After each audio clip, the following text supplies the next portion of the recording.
Hi everyone!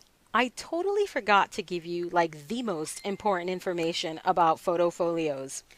Photo folios will work back with regular file folders, the amazing Heidi Swapp memory files. I don't have a memory file to show you right now because I use them. I buy them and I use them because I love them. So every page configuration that you'll find in the Photo Folios tutorial, you can work back with with the large file folders from Heidi Swapp memory files. Okay, so if you're looking for different page configurations to work on your memory files, Photo Folios page configurations works back with these.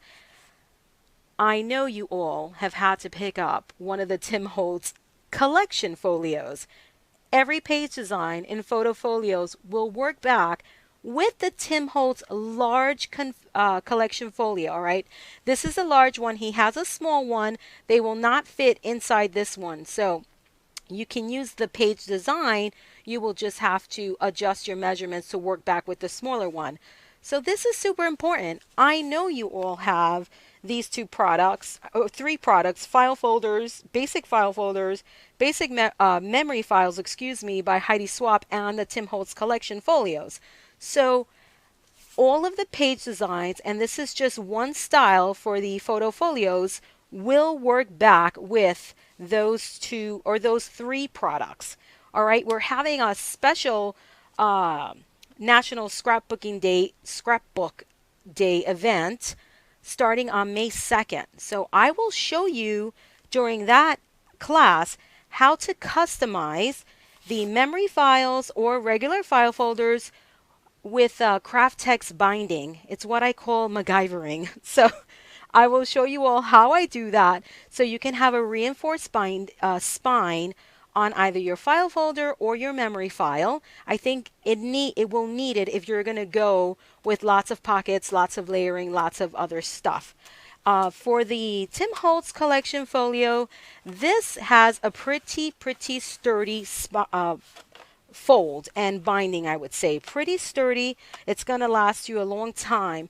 But I will still show you how to add a craft text spine to this. And I'm not talking about wrapping it around this. No, that's not what I'm talking about.